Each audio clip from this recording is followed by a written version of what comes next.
Connaissez-vous l'histoire de la grande et célèbre entreprise Toyota? Tout se passe à la fin du 19e siècle au Japon, où Sakichi Toyoda, venant d'une famille peu aisée, invente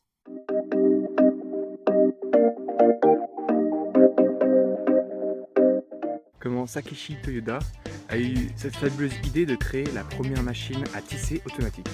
Il devait probablement se promener pour dire qu'il était au Japon. Là, on est dans les Alpes. Petit mouton, trop mignon, là, c'était beau. Il se dit, si je prenais sa laine pour me faire un bon petit gilet là.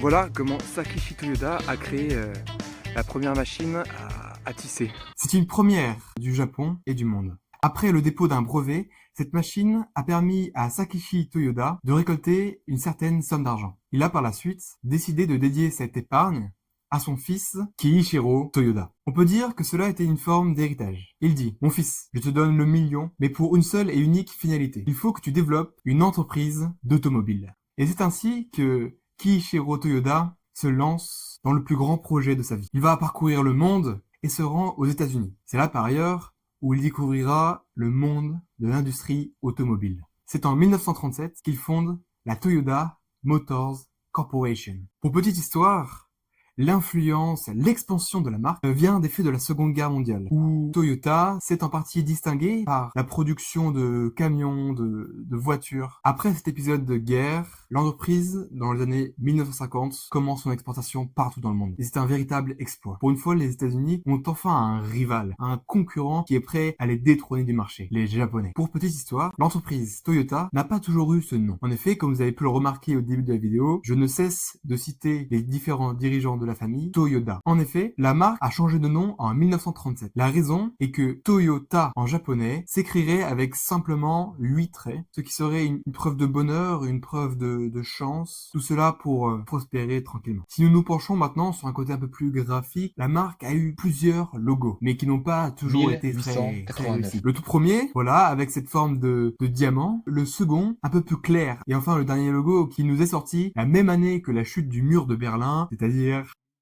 En 1989. comme je vous l'ai dit précédemment, Toyota a réellement réalisé des exploits dans le monde de l'automobile et a par exemple créé le premier modèle de voiture hybride. Un véhicule composé de deux moteurs, un moteur thermique et un moteur électrique. Le moteur électrique permet de propulser le véhicule avant d'être rejoint par le thermique sur une longue durée. Et aujourd'hui, Toyota se lance un projet assez fou, celui de créer un véhicule à l'hydrogène. En 2021, ils ont fait un exploit assez remarquable. Ils ont réussi avec l'un de leurs modèles de réaliser une distance de plus de 2000 km sans s'arrêter. L'hydrogène serait donc alimenté par des piles combustibles qui permettraient de faire de longues distances sans avoir besoin de se recharger trop souvent. La question de savoir si l'hydrogène fonctionne ou non n'est pas le but de cette vidéo. Ce qui est assez incroyable dans ce leader de l'automobile est cette histoire de famille. En effet, on parle d'une succession se déroulant pendant 130 années. Et c'est tout récemment que l'arrière-petit-fils de Sakashi Toyoda, qui s'appelle Sato Toyoda, est devenu président du groupe. Eh bien écoutez Glaneur, j'espère que cette vidéo vous aura plu et vous aura intéressé. N'hésitez pas à la partager, à la liker, et je n'ai qu'une seule chose à vous dire, c'est à la prochaine.